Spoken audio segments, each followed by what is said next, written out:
That clicking always gets you, right? Yeah. I don't like loud noises. Can't stand noise. No. All right. So, how's everybody feeling tonight? Fantastic. Wonderful. All good, baby. ¿Qué pasa, papi? Oh, we got a special guest with us tonight, as you know. So we're gonna get to that conversation shortly. We're gonna chop it up a little bit. We're gonna get a little personal, and we're just gonna have a great discussion tonight. But before we start, as always, I gotta make one announcement. So, if you have been hurt in a motor vehicle construction, a slip and fall accident, don't waste your time chasing after these guys that really don't know what they're doing. You want an attorney that is going to get into that courtroom and do the best work for you. That's why you need to call our guy, Mr. Craig Rossick, for any of your needs. Call him at 212-953-1818. That is 212-953-1818. And again, that's attorney Craig Rossick. Come on, Craig. Y si habla español, and a little Russian too. So, everybody's good. Nobody's sick. No. All good. All good, papi. Wonderful. A lot going on today in the world. So let's just get to the conversation. So we're going to run our intro, and then we'll come back with it and start this. Let's go.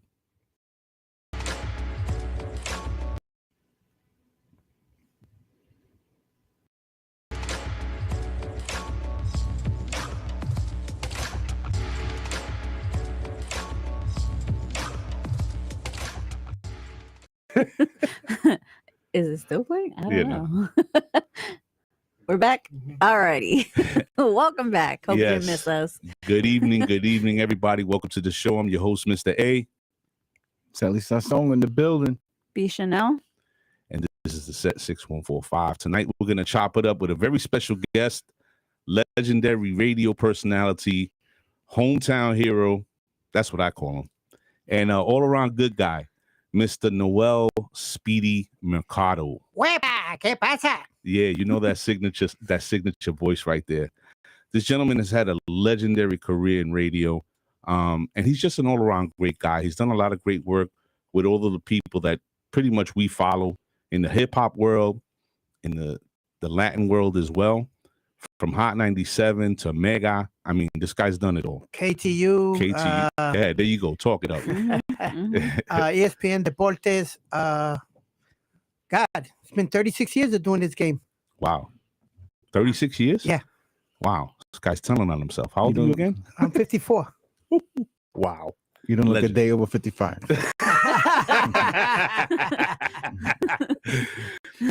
So to sort of set it off, to get the audience familiar, a little more familiarized, putting a name to a face, because I'm sure everybody recognizes your voice, because that's what you're most famous for. Right. That signature voice. Why don't you tell everybody about how you got started and where your career is taking you? Okay. I started actually in high school at Eastern District High School in Brooklyn. Wow.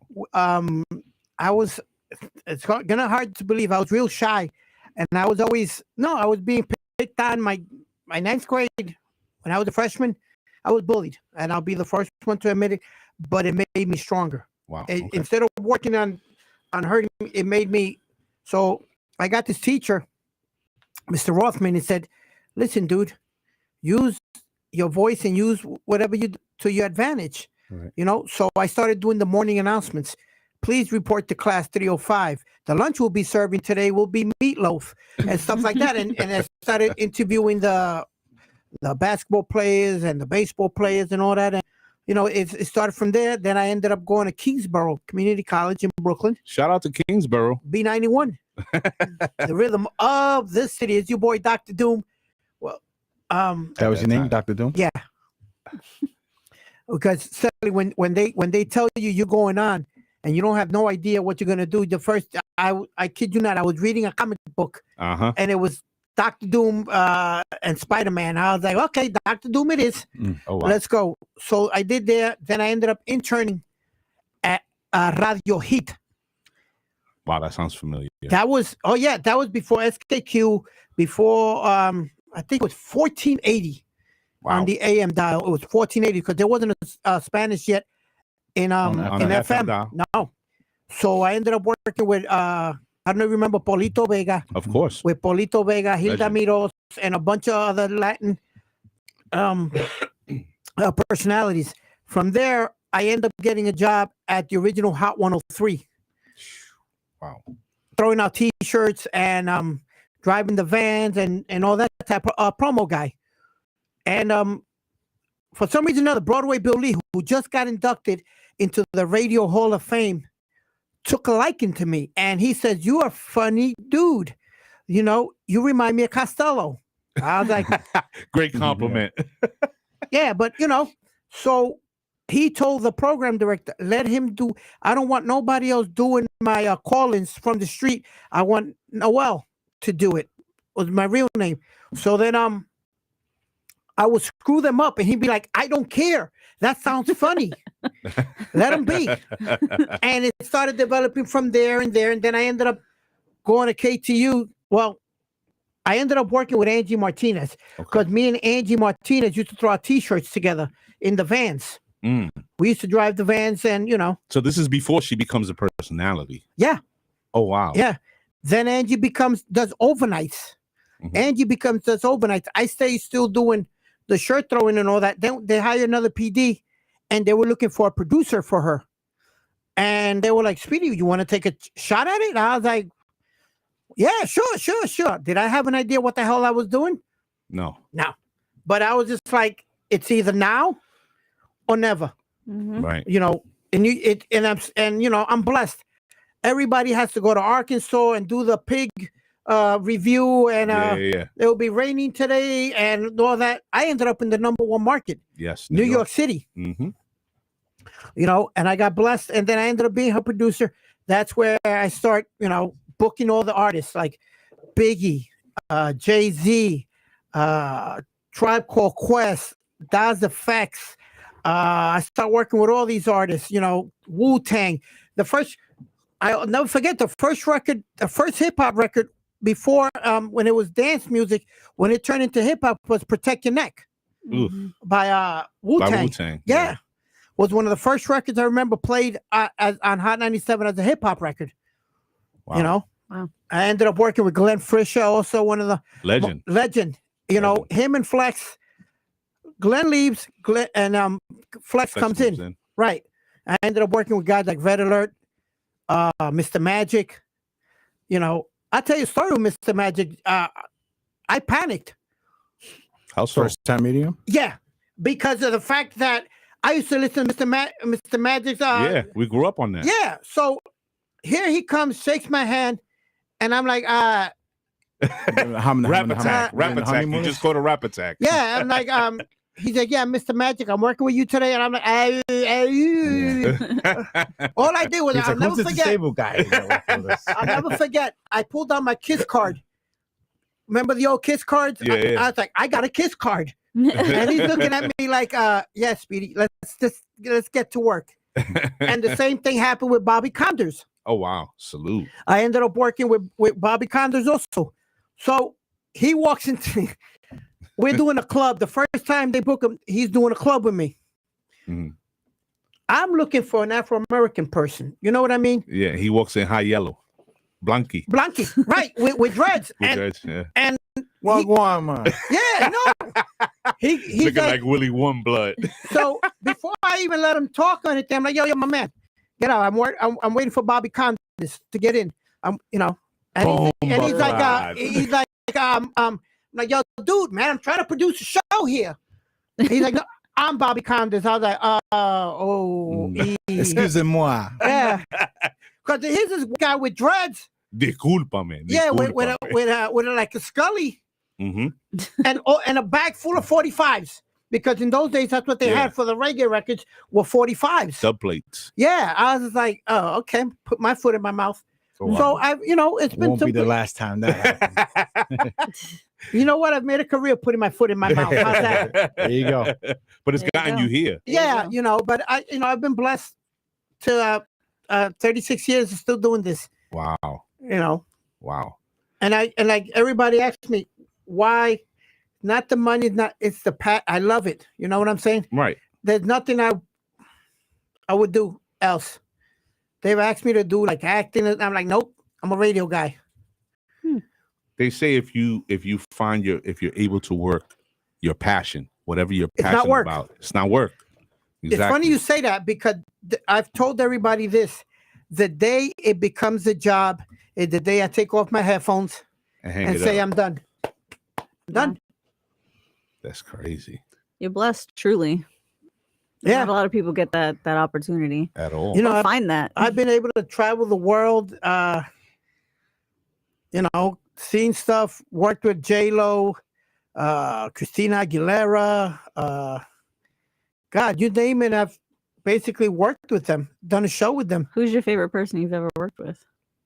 Probably Mark Anthony has to be one of them. Why? One of my, That's interesting. Why? good dude. Because people don't realize Mark Anthony started in a genre called freestyle. Yes. He started in a Like genre house called music, right? He actually wrote a record for Sapphire called "Boy I've Been Told." And that's where he started, and he did a album with Little Louis Vega called "Ride on the Rhythm." Yeah. So he started there, and we stayed friends. Biggie was another one of my favorite dudes that called me his little man. Yo, little man, I'm downstairs. Yo, I'm downstairs. Open the door. Who is, if you're comfortable name dropping, who is your least favorite? I've said it. Wendy Williams. Really? Really? Yeah. Can you Is it because she's like a diva? not to kick her while she's down, but Speedy, expound on the reason why she's your least favorite. She wasn't a nice person. I'm not gonna Really? Sugarcoat bad it, mouth whatever. No, she wasn't a nice person to work with. Really? So So interesting. Just a rude, Right. Right. diva type. Right. Oh wow. But have you ever met Charlamagne? Charlamagne, yeah. We're great 'Cause he friends. worked with her for years, right? Yeah. So did but her first producer was a kid called Skeletor. Yeah, I remember Skeletor was with her for a lot of years. Yeah. Yeah. I She was remember that. original. I met Charlamagne one day at work because I was working one of the publications that were under my company's wing was Hollywood Life, and one day he came in with his man, and I was like, "Yo, what are you doing here?" "Oh, I'm going to Hollywood Life." I'm like, "Why are you going to Hollywood Life?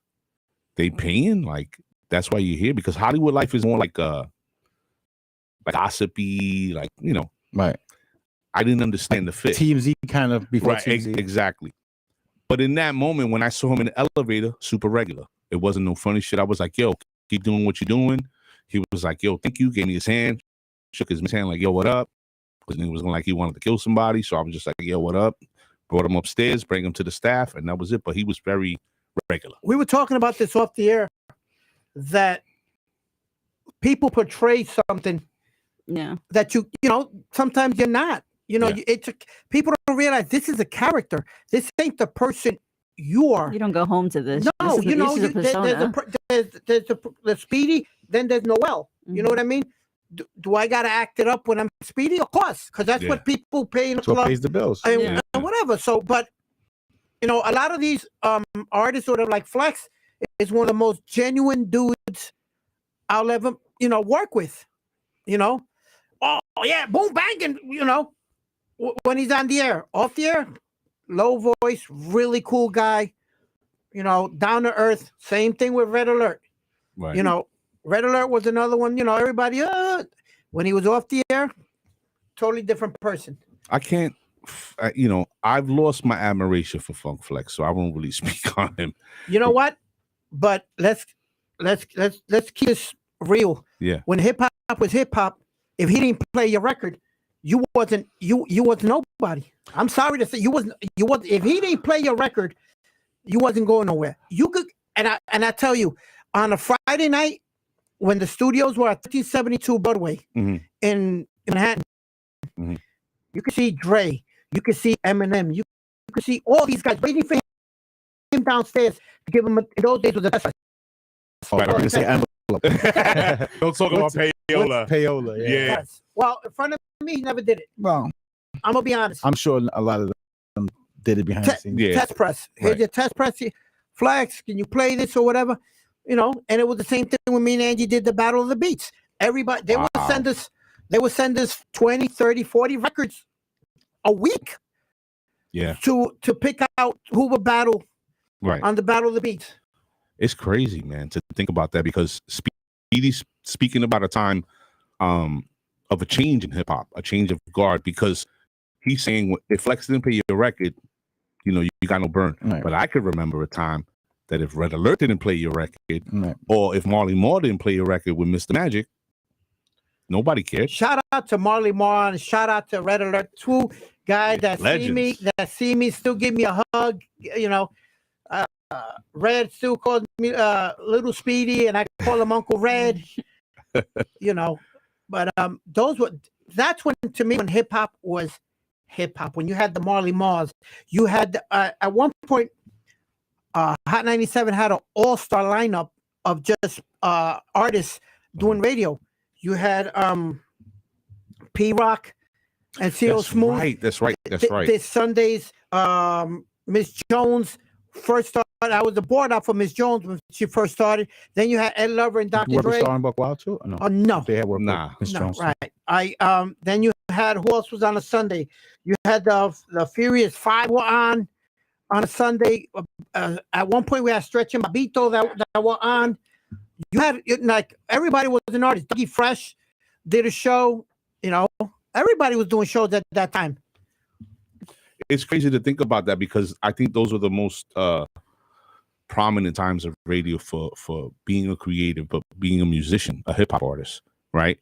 Because you had, I don't know if Pete Rock was on the 90 dial or if he was up at BLS. They had segments. Even Marley Marl had a segment, and they used to play a lot of underground records. There were so many creative artists during that time. And speaking of which, now that we're on the music note, what do you think about hip hop now as a genre? I have my issues with it. Maybe because I'm old and I grew up in a certain era. To me, hip hop is always going to be the KRS Ones, the Dr. Dre's, the NWA. Because I'm not going to take anything away from the West Coast, because they had amazing records also. Sure. They had amazing, Mac 10 and all those guys out there. They had some great records, But I think it's good that you can admit that it's because you came from a different era. Yeah. I feel like a lot of people are like, what's out now is trash and that's it. Like me. But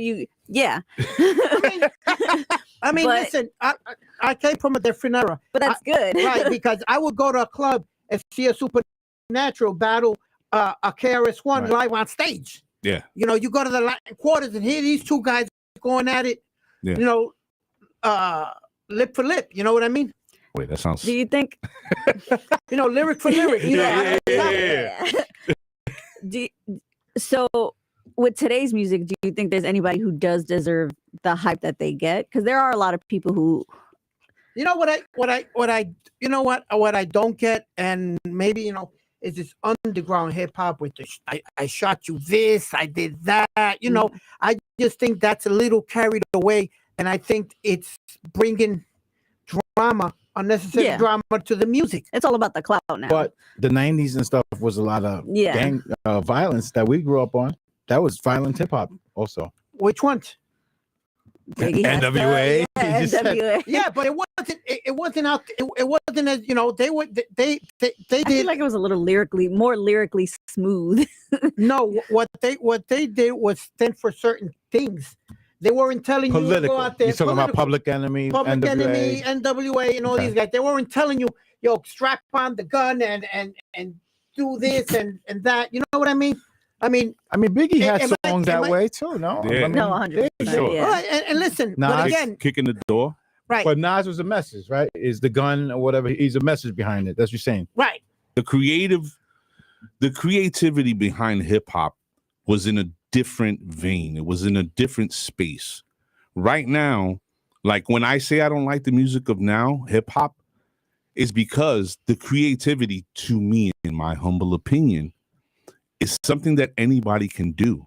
I come from a time where the creatives and the musicians were doing something that not just anybody can do. Right. My Mount Rushmore starts and ends with one MC, and it always will be. There's Rakim? other. It's Rakim. Rakim. And when you go, I watch videos, reaction videos now of kids. I call them kids because I'm a fucking old man, but there's 20 to 24-year-old kids that are reacting to his music. And these are kids of this, era. And they're blown away. Why? Listen, man, in those days, you had Cool G Rap, Polo, guys like that. You had the group home. Wow. Jazz He said group home. Jazzmatazz with Guru and Premier. Yeah. You had everybody Brooklyn had their crew, the Bronx had their crew, Queens had their crew, everybody was doing music. You know what I'm saying? It wasn't all about the nonsense. It was about good music. J. Rule the Damager. Oh Jesus. We lived in a dumbed down world, right? Yep. So it's a dumbed down world now. So that's the creativity is like it's dumbed down this world. It's easy. Everything's easy. Easy access now. Yeah, the things that they didn't have social media back then. So somebody could be doing it, but they're not getting the exposure that Rakim was getting, or like it was a lot harder to make yourself special and stand out. In those days, that's why. Yeah. But that's what I mean. Now everybody's doing it because it's so easy to just click on YouTube. You had to have a hot record in order to get it on the radio. You know, and in those days, it's what they call BDS. You had to get BDS, spins. Like a hot record would get 40 to 45 spins a week. You get a cent. But what's the cents on the dollars, right? You get cents on. What is BDS? What is the acronym? What does that stand? What does that stand for? I forgot what it was. Está viejo. Está viejo. Ya no me acuerdo. But you went through something, and the people at the record label would look at the BDSs and tell the radio station, listen, this is how many spins we got at that radio station, how many spins we got at this radio station. Now I need you to play here in New York, because most of the big records weren't broken in New York, unless you were a Biggie or somebody like that. But most records were broken in smaller markets. Yeah, they take them out and bring them out here. Right? Yeah. So then BDS is sort of like likes today. Exactly. Yeah, it would be downloads and likes today. So since we're on that note, speaking about the condition of the music now. Like, can I say something real quick? Sure, go ahead. Like the reggaeton music nowadays. You know what I mean? Bad Bunny. That's reggaeton. Oh yeah, no, but I'm gonna tell you, I like Don Omar, I like Tego, all the originators. You know what I'm saying? Yeah. Nowadays, te como el. No, you know what I mean? Te como el te pongo en cuatro and all this. You know what I mean? But then that's disrespecting women, right? You know what I mean? But at the same time, they're selling with these lyrics. They're selling concerts of what did Bad Bunny just sell? Yankee Stadium in 5 minutes. He sold 4 shows. Was it 4 shows? Yeah. I don't think it's changed that much. No, but I've heard some of those old school songs translated. I mean, do I like him as an artist? Sure, and I'm not gonna sit here and say, but do I respect the lyrics? No, I don't, because to me, ladies need to be respected. But at the same time, when they hear the lyrics, the first ones are the ladies, shaking their asses and all this. They buy most of the music too, Speedy. You know that, if anything. And the other thing I think that he's pointing to is, there's always been music that's suggestive. There's always been records that have been suggestive. What about KRS? KRS-One had a song called shit. He's talking about finding out this girl that looks good. And I think that's what it's called. I think it's called Good. He sees this girl. She's bad, right? He takes her out. Things are going great. It happens. Then he finds out that she's underage, right? Oh. And again, we've always had suggested there's records that go back that are crazy. But I think it's more out there now. It's more prevalent. Everything is openly. Right. Like R&B songs don't even sing about love. It's just like, yo, I wanna see this. I wanna right. I think that's like when you had a Luther. You're she's like, it's not like when you had a Luther or you had a Freddie Jackson. Yeah. Something they don't like exist. that. Bring back the romance. Yeah. Yeah, Keith Sweat. Like Keith Sweat. So like Speedy. People don't realize you knew when they were closing the club because the last record was a slow jam. Oh, it wasn't forever. Yeah. Always and forever. or Sade. Yeah. Oh, she's coming out with a new album. Yeah. Oh my God. Sade's. Have you the Sade. Have you seen her at 73? Amazing. Amazing. She's amazing. Like we say in Spanish, que bombón. So bombón. But speaking about this subject, right? How do you feel now with the condition of the music, with the killings? Like we just lost P&B Rock. We lost Quavo.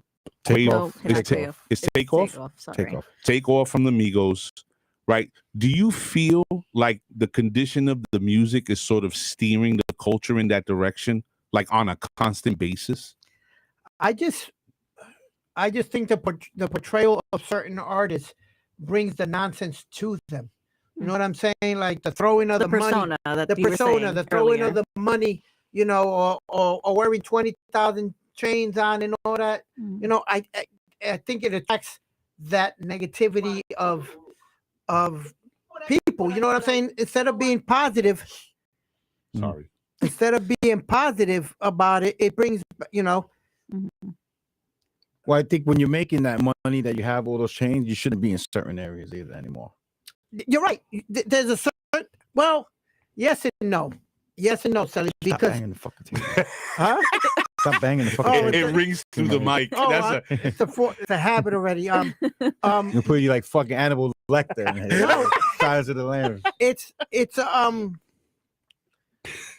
a yay and a nay at the same time, because you can never forget where you come from. I hear you. right. You know, Right. you know, you come from Sunset Park. Mhm. You're never gonna forget you come from Right. Sunset Park. I come from Williamsburg, Brooklyn. I'm barely in Sunset Park anymore. Though. but I'm still, But you yeah, know, you can't.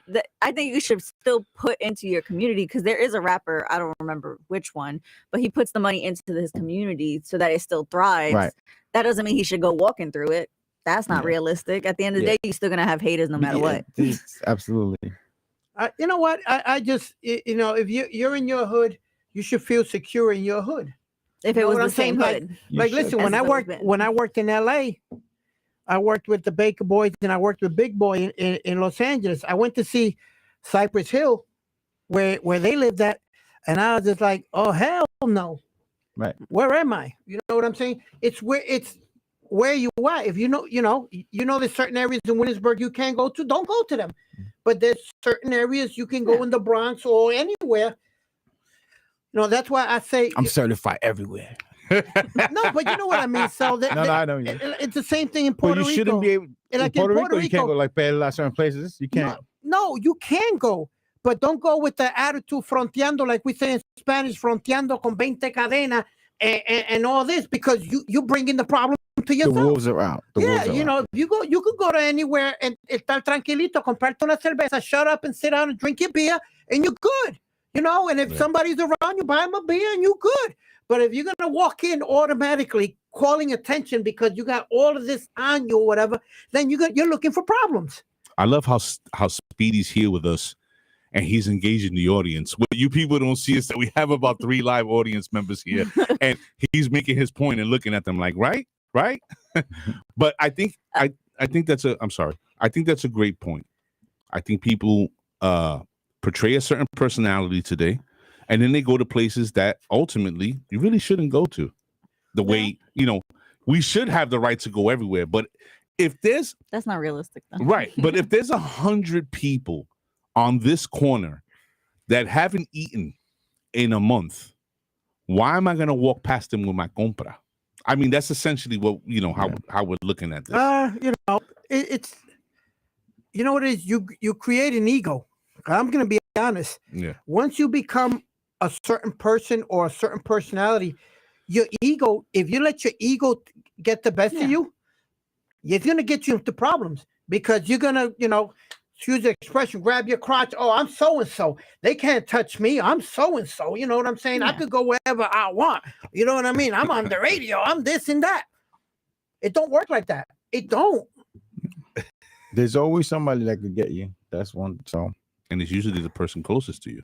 usually, In those circles. Yeah. It's always somebody close to you because of jealousy or envy or some sort of, you know, lack. See, and the thing is too, because of the media, portrays you in a certain way. Mhm. The media wants to sell newspapers. The media wants you to watch their TV program or whatever. So they're not going to talk about all the good things you do for your community.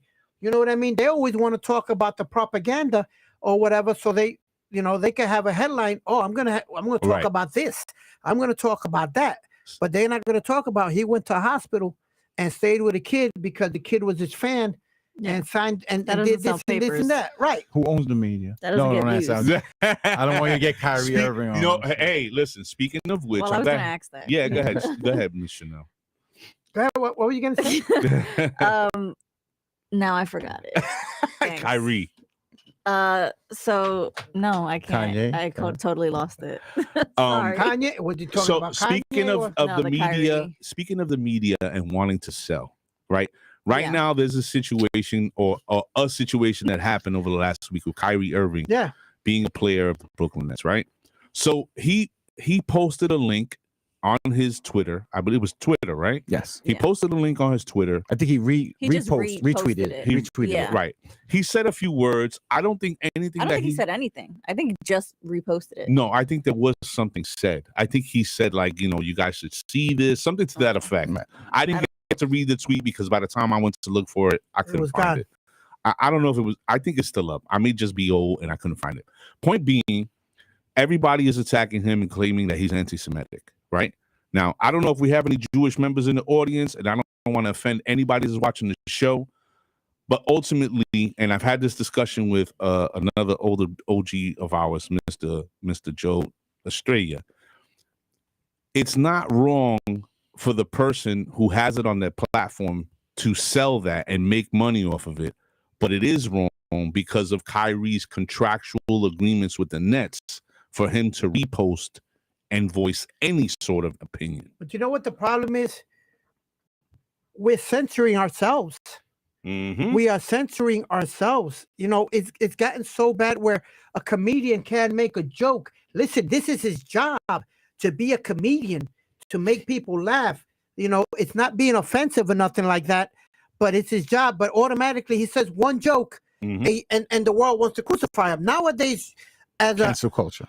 As a personality or as an athlete or whatever, you got to have the right team around you to make sure you don't say the wrong thing. Because any little thing you say, it's blown out of proportion on them. They want to protest. They want to. How do you control that on a live interview with somebody? You can't do that. That's right. Yeah, you can. You can't have somebody control it. You can. Someone asks you, they need to persuade you the question. Can I ask you a question, Celi? If you have a person with you that you pay to be your publicist and you and to make sure you don't put your foot in your mouth, that's their job. Fire their asses if you say something stupid, because they should prepare you for every interview you do. That's their job. That's their job. For every interview you do, for whatever you do, that's what you pay them for, to make sure I don't put my foot in my mouth. And But are you a child? I don't think but I don't think it's necessarily that. I hear what you're saying, and I can agree to an extent. But I think what Speedy is saying, and it speaks to a bigger picture, when you're in entertainment or a basketball player, the entertainment, you have to surround yourself with the right team. And being a publicist is the person that's going to keep you in a certain space, right? That will give you room to say things in a specific way that sort of alludes to what you really want to say, but doesn't end up making you look bad. These days, though, I understand. Sorry. No, go ahead. I totally understand. I totally get it. But at the end of the day, you are an adult. Yeah. Your frontal lobe has developed. Right. At some point, if you're in this industry for however long you're in this industry for, you should just know not to say certain things. I feel like, yes, you pay this person to give you key points, but they're not going to go up there and talk for you. Well, that's not realistic. Speedy, you've worked with publicists before, right? Yeah, I have. Okay. I have a publicist and I have a manager. There you go. But at some point, you have to take on the responsibility for yourself. Like, you are an adult. You have to take, like, you don't go to work and start shooting off that, but shit. Let's say I'm your publicist. I'm going to call the person who's going to interview you. I'm going to call them and say, listen, you don't ask this. You don't ask that. Or no interview. Or no interview. Yeah. Or of course. you can ask it, but I'm going to tell my client not to say it. Yeah, not to excuse me, respond. Yeah, of course. Can we change the question or whatever? You know what I mean? So there's always ways around Yeah, of course. those situations that you don't put yourself in that situation. and the media also knows certain ways around asking certain questions. You know what's a great example of that? You remember the movie? Well, not the movie. There is a clip of Serena and her sister when they were girls, right? It was just one of them. And the father was letting them be interviewed, and the interviewer was asking her a question that the father was like, "No, you don't." He was trying to shake her confidence, and make her doubt herself. So essentially, her father was being her publicist and guarding her from that sort of overstep, right? Which is essentially what Speedy is saying, that maybe Kyrie should have had an interim to save him from sort of what he's going through now. Listen, most of these artists and most of these athletes have people who run their social media, right? Who check their social media. But in this case, Kyrie does not. But do you think it's he plays basketball, right? What he does at home, if it doesn't affect the basketball, why does it? But why is it such wait a big, minute. I'm asking a genuine question. Yeah. Why is it such a big deal? Because you It are affected his dollars. Yeah. what? No, Yeah. I said But why? affected Does his it affect how he throws the ball? That's I guess that's the No, question but I'm again- asking. Why is it affecting this? Kids. Contractually. One is contractually. Yeah. Two is kids buy his jersey, buy his sneakers, His buy would-be sneakers that they took away from him. right. But So- what I'm saying is, they follow him whether he's on the court Right. or whether off the he's court. off the court. Mhm. Mhm. You know what I'm saying? Because he's let's call it what it is, an influencer. Right. He's an influencer who people are going to listen to, just like LeBron James is, just like different artists are their influences, and the kids are going to listen and watch to everything they do, whether they accept the fact that they're, that people follow them and people look up to them. That's another story now. Yeah. I feel like they're kind of using a lot of these people though as like scapegoats because people who are actually, because I don't know if anybody's watched the documentary or read what it's about. Mhm. It's not what they're saying that it's about at all. So why Did are you they? watch the full documentary? Mm-mm, I No? didn't. I'll be Okay. honest. But I heard like people were giving like, oh, this is what it's actually about. Like Yeah. they're kind of using him and they're giving him this list now of things that he has to go and do. He has to talk to this person and he has to do this and donate and give back. But what about the people who are the coaches who are outright flat getting caught saying hella racist shit? Where's the backlash for that? Where's They're Brett- getting nothing. Where's Brett Favre in the news? Back burner now. What it was But like that's what I 70, mean, 70 like- it was like 70 million? It was a big thing. One of our main thing we spoke about was he retweeted about, Kyrie retweeted, right? But it's on Amazon. So what about Bezos and them? Why don't they get any backlash for it being on their What platform? about Shaq? It was playing in his theater 3 years ago in Jersey. He owns a theater and it was playing there. Him and Magic Johnson own a bunch of theaters. Right, but it was in Shaq's theater, that very movie. And you know what I'm told? I'm told capitalism. I can take that movie and put it in my theater and make money off of it. It don't mean It doesn't mean that I support that it. I support But it. since Right. it's Kyrie Irving retweeting it on his platform, they're looking at you like, oh, you believe this. But again, you're talking about 2, 3, 4, 5 years ago that it wasn't, you didn't have what you call them before, cancel culture. Yeah. You didn't have the cancel culture, and you didn't have everybody looking over you like with the social media. Now you got any little move you make, there's already somebody with a phone or somebody recording you or whatever, Yeah. But I think I might be controversial on this, but I believe in cancel culture. I think it should be a thing Why?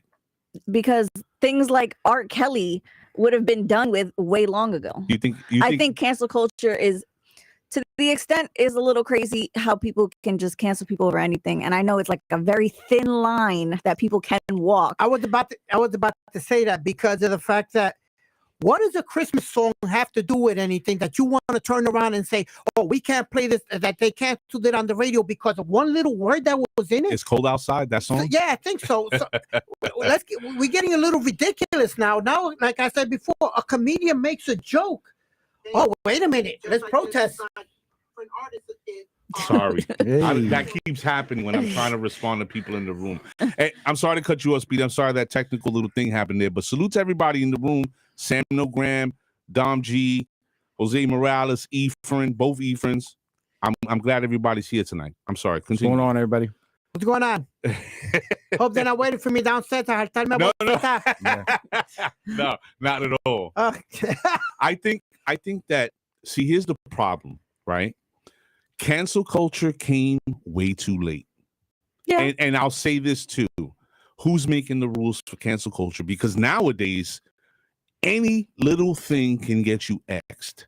And I believe they're conditioning people to accept this social scorecard that ultimately is going to shape society in the next 10 to 20 years. Like in China. In China, if you jaywalk, if you do something uncharacter-like of a person, you get strikes against you. And if you get too many, hey, listen, you're on timeout. You can't come outside. You can't go shopping. You can't do this. You have 2 hours to go get this done, and you got to get your ass back home. So cancel culture, for me, in my mind, is not a good thing because it could be anything. If I say, I don't agree with you, he's this, cancel him. No. We have to understand something that in this society right now, this is the truth. People act like children. They just do. Nobody listens to understand and then respond. Everybody's just listening to react and respond, right? So we can't have no dialogue. Me and you could disagree. Me and her could disagree. Me and Speedy could disagree. But you know what? At the end of the day, I'll walk out of this room and we'll start laughing and joking about shit. That stems also into politics because, right, you have your left and you have your right. But most of us are in the middle. We're not really. Yo, what the frick? Sorry. Most of us are in the middle, right? So if anybody ran right now from the middle, I think that they would win by a landslide. But you know what, though? So, listen, maybe I'm wrong, maybe I'm not, but as a personality, I try to avoid the politics and avoid all of that nonsense. Right. By a simple answer. Nobody's business who I vote for. When I get behind that booth, it's nobody's business who I vote for or whatever. The only thing I'm responsible for is to make you laugh and to have a good time and to take you home on the drive home laughing. It's not for me to get up there, que si Donald Trump acá, que si Biden this and Biden. Nobody wants, everybody wants to hear you be you, the person that they put on the radio to listen to. You know what I'm saying? The happy person, the laughable person. Nobody should give a damn who I voted for or who I didn't vote for. As long as I make you laugh and I take you home laughing, that's all that should matter. Hey, easy. Take who home? What are you talking about? The that's drive the home. wedge they put in. That's the wedge they put in with social media, though. Social media, and that's how people get involved with the politics.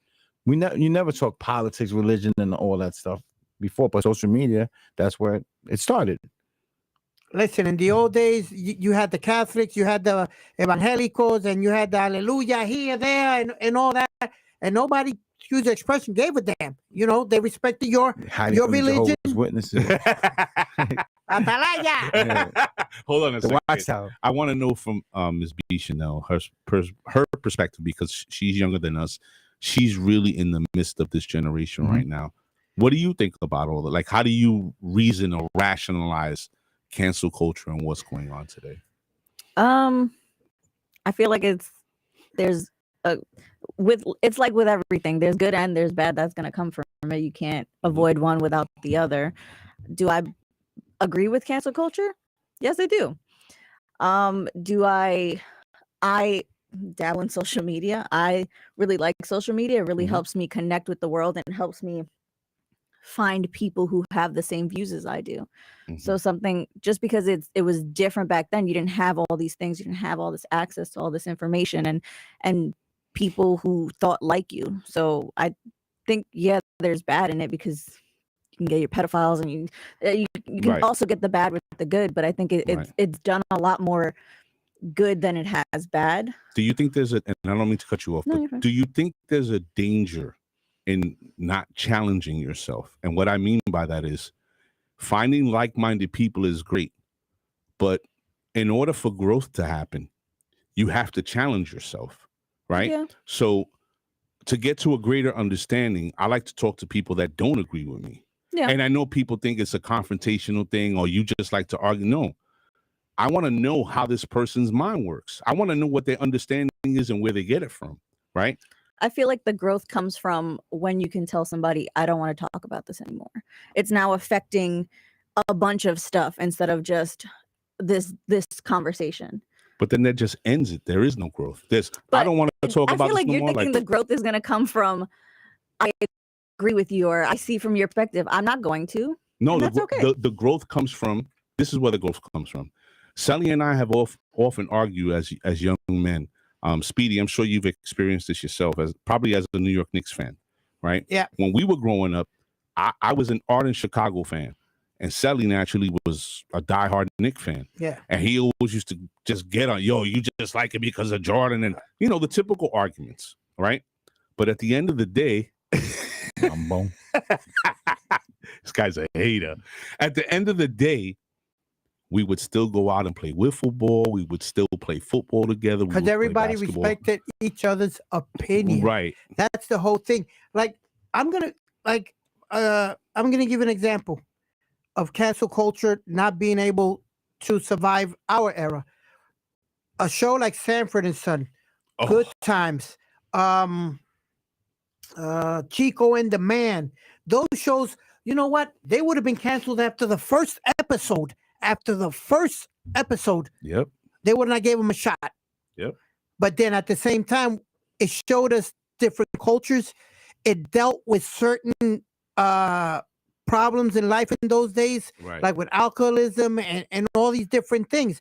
But automatically, some of the jokes, oh my God, how are you going to say that? All in the Family. Like Archie Bunker would be like second episode if he made it there. Like, you're done. Like, this is offensive. Yeah, but that's now. Like the Jeffersons. No, but that's the issue. That, like, I'm sure the grandparents of you from when you were younger, they were also thinking like, oh, this is ridiculous. Just like with the music. It's the same thing. It's just growth. You're growing and you now see different things and you think things that were offensive back then are no longer offensive. Whatever the case may be, it's every generation after is always going to be like, oh, that's trash. But is it better? It doesn't necessarily have to be better. It's an opinion. No, but that's the point. What I'm saying. If we can't, this is what it is. It's communication, right? Overall. We talk to each other, and how you deal and interact with people comes out the other side with the outcomes. If I can't talk to somebody and disagree with them without them being like, I don't want to talk about it, what are we doing? Like, we're not. I don't want to X you out, or I don't want to treat you differently because we don't agree on something. It should not be, unless I'm cursing out your mother or like shitting on your life. We're talking about basketball or social issues. You have your position, I have mine. As adults, that's what adults do. You talk your opinion. We don't agree. Cool. Keep it moving. Keep it moving. Let's change. That's it. You're my boy. You're still my boy. Let's go to the corner and play ball. That's it. It's more personable now. I guess it's super personal. Yeah. Right? I just think they're canceling your right to freedom of speech. And they're canceling your freedom of expression because you can't express yourself the way you want to because automatically you're good with Kanye and Kyrie. You were good with it. What they said, like not what they said. I'm saying being able to say it. Exactly. It's your right. You have a right to express yourself.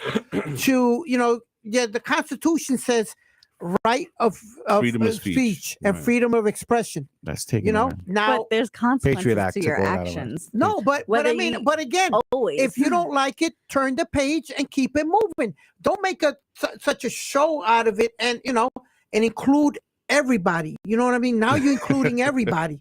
When it could have been just like, oh, tranquilo, Bobby. Yeah. You know what I mean?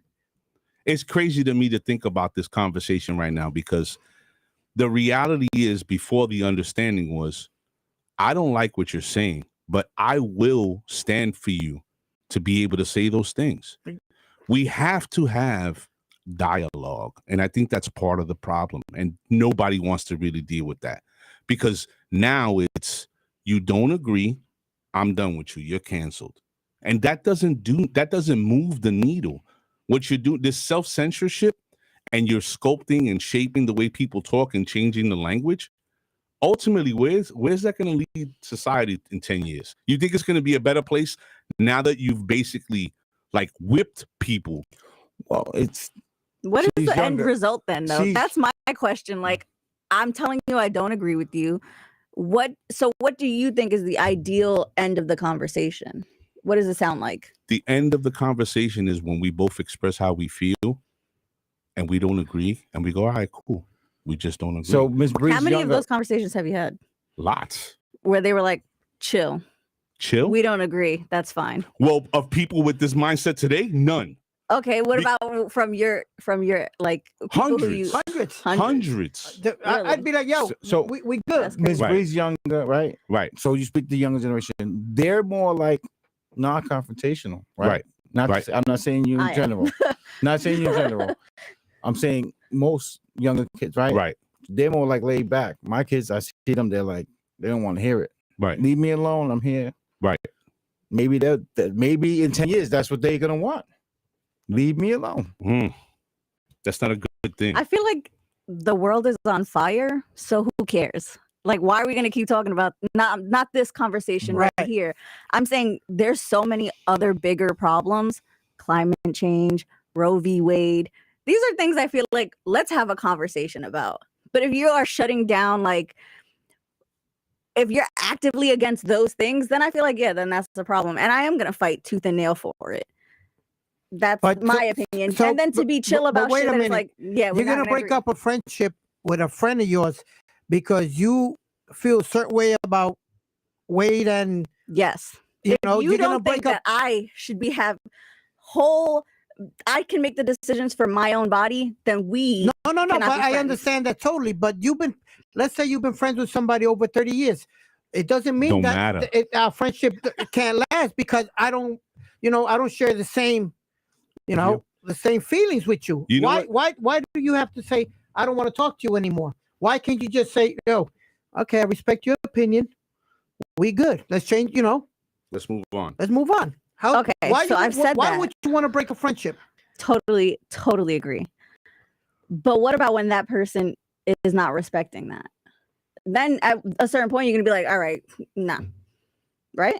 Yeah, I feel like it's a lot of like, oh, well, I'm just saying this, like, you got to be chill with it because we've been friends forever. No, I don't have to be chill with it, but I have to respect your opinion. You know what I'm saying?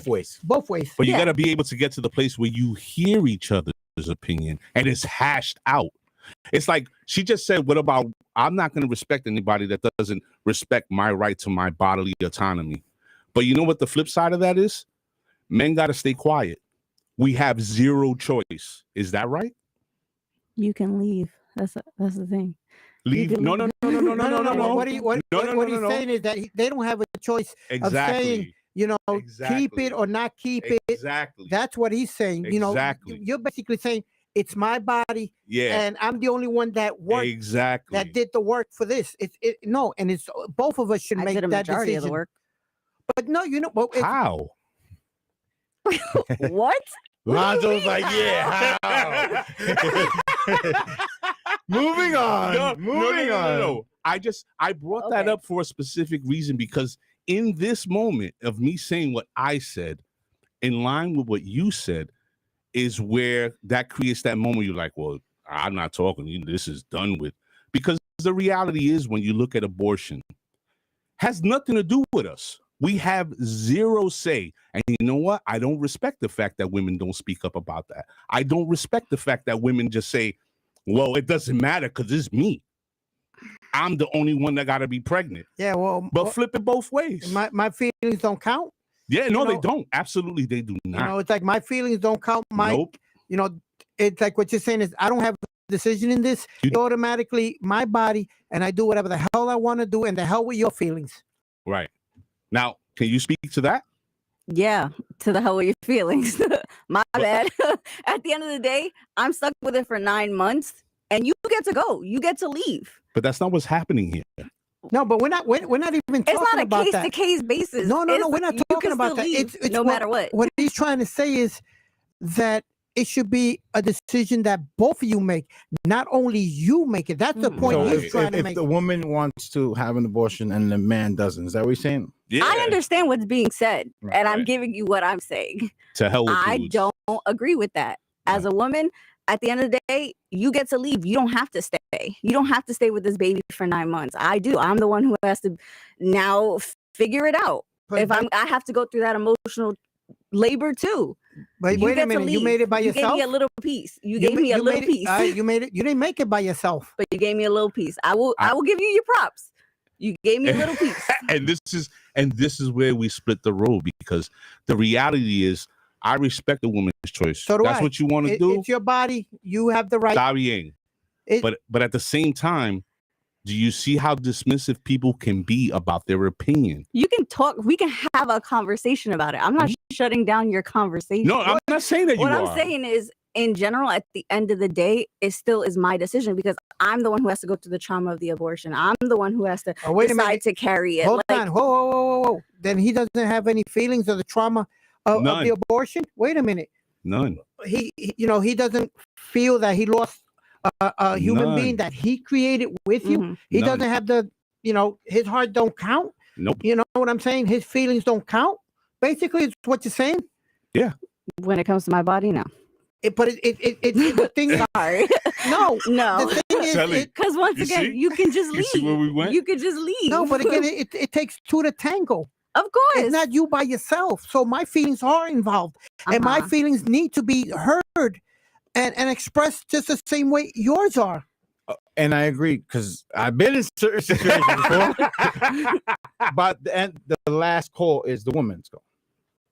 Listen, I'm not Thank saying you. that, but I'm saying to consider No, a man. you can have the But of course, conversation, you but can the have the last conversation. decision Right, is the right, woman's right. decision. At the end of the day, I'm the one who's going to have to stay. I got to disagree with that, because I think it's a decision that should be made by both, because both of you decided to go into Yeah. bed and But go and there's do not this a third together. party A to break the conversation can be tie. had.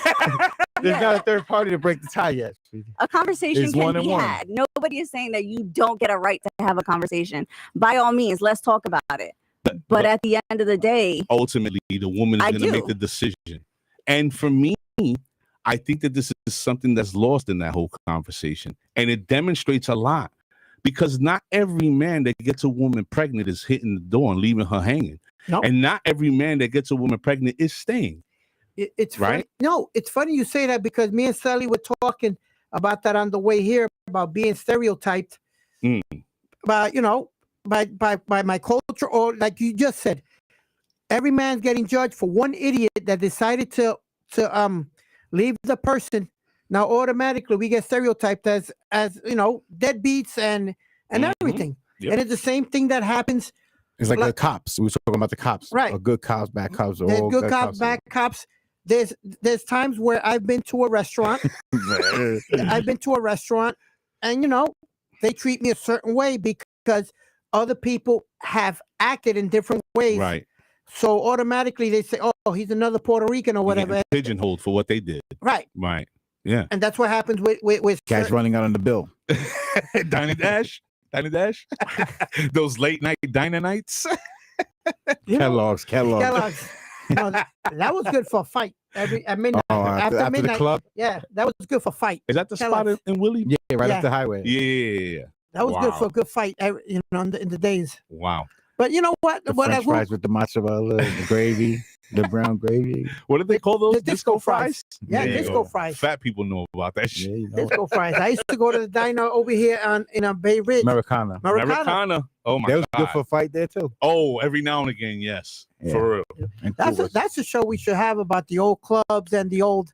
I the- wanted to do a Whit. I don't know if you know Whitty. Sorry to cut you off, Speedy. I don't know if you know Whitty's Hall on 56th and 6th, 56-6. right? So many people played there. Mike Delgado, I don't like Kenny that dude. Dope. Oh my. Mike, no, big. I'm just joking. One of my dearest friends. Him, Kenny. Yeah. You know what? I love them guys. Big shout out to Mike Delgado, Kenny Yeah. Dope, Salute to the Todd big Terry. bro, Todd Terry. Masters at work. Little want- Louis. I wanted to do a reunion party at Whitty's. I think it would be great to Do see. you guys remember the first club you ever went to? Holy The first cow. club we tried to go into, I think it was with Debbie and Marisol. They left us. They went inside. His sister and their Girls, son. you they're see the yeah, all bullshit? bye. Get your ass Women out of get here." away with. They got ladies' night. They get in free. They, Did you, it's funny you just mentioned that. Did you know that a guy actually sued a bar in the city for what? Because of ladies' night? Yeah, because Oh, they were getting wow. free for the first hour. They were getting free. Oh, culture works now, huh? Oh shit. They were getting free drinks and whatever. And he felt like, why only women are getting free drinks in happy hour? Why shouldn't they? But it was Their body. it was these dumb lawsuits that people come up with. He actually Right. sued the establishment. Yeah, I want to find one of those. I want to find a dumb lawsuit. I come up. Yeah. Yeah. You know, that he sued because they weren't treating him the same way they were treating the women in happy hour. He shouldn't. It's not about equality. You know what I'm saying? He's a man, or was he a man? Was he something else? We don't know. Maybe he, was different. You know, but you got to see some of the lawsuits I'm just saying that I've read. You know, in all the years, that dumb lawsuits that people come up with. Right. Well, in today's society, everything seems to be a trigger, right?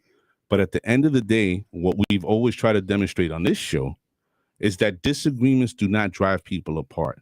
We can talk about things openly as we've done tonight. And at the end of the day, after we leave here, we'll go out and eat and laugh about it. I've always said this. There are no mistakes in life. There's lessons. I've always said that there's never no mistakes in life. There's lessons, because from every mistake you learn not to do it again, or you know what I mean, or you get something out of it. Yeah. You should. Yeah. You should look for the lesson in everything. You know, like in radio, I've learned my lessons. I don't call them mistakes. I learned my lessons. Wow. Ladies and gentlemen, if you're just joining us now, you are shit out of luck. You're going to have to go back to the rewatch and run it back and see what a great conversation we had tonight. I want to thank our guest, the amazing Mr. Noel Speedy Mercado, for coming in and chopping it up with us tonight. I had a great time with you guys. Love to do it again, but I want to do a show about the old clubs, about 1018, Palladium. We could do that. Yeah, Palladium. You got to do research for that one. Yeah, I don't know what y'all talking about. Exactly. She's like, the underground. who's Bobby Like, wow. Condors? No, she knows who Bobby Condors is. The underground and clubs like that. The original. That might have been Underground. It was the first club we tried to go into. Would that be that? I think it was underground. The original Latin Quarters. Oh, the LQ. Yeah, 1018. When 1018. Oh my God. Don't start with that song, because Hey, wait a Celi, minute. you want to hear something funny real quick, guys? I did New Jersey Pack, right, with a Gran Combo 2 weeks ago. Jesus Christ. This guy comes up to me. He's the head of New Jersey Pack, of all the entertainment and all that. Uh-huh. And he goes, Speedy, you don't remember me? And I'm like, no, I don't. He goes, you remember a record called Fly Tetas? And I was like, yeah, Jose Chinga. He's like, yeah, I used to be his manager. I was like, oh my God. Wow. That's throwback. That's super throwback. Yeah, There was a sexist song called Flight Tetas back in the day. It would be I mean, I knew what that was, but well, It would definitely be a lot of canceled. records would have been canceled. Dame, you know what? Uh-huh. Dale Huevo. Pablo, no. Oh. Dame, the one. female. Yeah. By Pablo Toto. Pablo Toto. Yeah. So you had, but again, they were funny records. They weren't Right. really, bashing anything. Just having a Right. blast. Right. And Creative. that's how they feel about their music today. Just having a blast. Yeah, that's something different. I want to thank everybody in the room. You guys are so old fashioned. For real, right? Thank you for joining us. Speedy, you're welcome here anytime, man. You know that. We always enjoy our time with you. I love you guys. You guys have an amazing show. Thank You you. guys are going to go a long, long way, man. If everybody that's out there, please check these guys out. The set every Monday night. Wednesday nights, I'm sorry. Monday in some states. Yeah. Every Wednesday night at 7 p.m. 7 in our radio slot that we record, and it plays Saturdays on the block 105. You can check that out too. We have DJ Blazer with a throwback mix again this Saturday. So you can check that out. What is that? That cornball DJ Blazer? Oh, Yeah. disrespectful. Plays a 1-1-1. You know what? He's one of the best DJs to me. Blaze has been doing it. Yeah, he's been doing it for a long time. Humble. I just love. Again, we're all a family in this music industry. They become family, like softball. Right. Celi's become my family. Blaze has become my family. Mike Delgado, Kenny Dope, all these guys become family. I don't think that's what we have nowadays. Yeah, we don't. The unity that we used to have, to support everybody. For sure. As always, I'm your host, Mr. A. Be Chanel. Celi Sazon out the building. Speedy's paying for the overtime. Yeah, we out of here. Thank you for everybody joining us. We'll see you here next week, Wednesday, 7 p.m. and on the Block 105 this Saturday. We're out.